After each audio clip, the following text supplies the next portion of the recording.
Hi ma'am. எப்படி இருக்கீங்க? Yes ma'am, all good. சரி, டிரான்ஸ்பிளான்ட் பண்ணி எவ்வளோ நாள் ஆச்சு? 6.5 months ஆகுது. ஸோ க்ரோத் நல்லா இருக்குது, மோர் தென் எக்ஸ்பெக்டட்.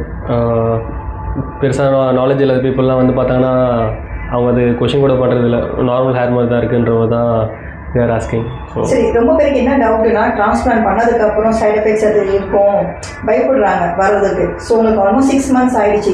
ஸோ கொஞ்சம் கிளியர் பண்ணுறீங்களா, ஏதாச்சும் சைட் எஃபெக்ட்ஸ் இருந்துச்சா ஏதான்னு சொல்லிட்டு? உங்களுக்கு சைட் எஃபெக்ட்லாம் இல்லை.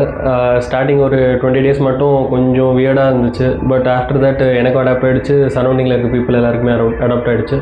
So after that it normal hair மொட்டடிச்சா எப்படி வளருமோ அந்த மாதிரி தான் இட் ஸ்டார்டட் டு. ஸ்டார்டிங்கில் ஒரு 2 months ஒரு ஃபால் இருந்துட்டு அப்புறம் தான் it will start to grow. So எடுத்தோடனே ரொம்ப இதாகக்கூடாது, மற்றபடி it's all good.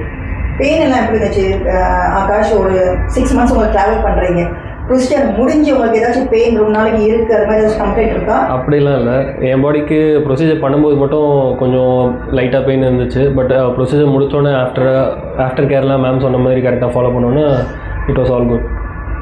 So pain எதுவும் இல்லை? பெயின்லாம் எதுவும் இல்லை, பெயின் ஒரு சைட் எஃபெக்ட்ஸ். ரொம்ப பேர் இதுதான் கேட்குறாங்க, ப்ரொசீஜர் முடிஞ்சு அதுக்கப்புறம் ஏதாச்சும் சைட் எஃபெக்ட்ஸ் இருக்குமா இல்லை பெயின் இருக்குமான்னு சொல்லிட்டு. அதுதான் பெயின் சைட் எஃபெக்ட்லாம் இல்லை. ப்ராப்பராக கேர் எடுத்துக்கிட்டிங்கன்னா க்ரோத்தும் ப்ராப்பராக இருக்கும். அது கொஞ்சம் நீங்கள் தான் கான்ஷியஸாக இது பண்ணிங்கன்னா it will be good. Okay Akash, thank you. Thank you.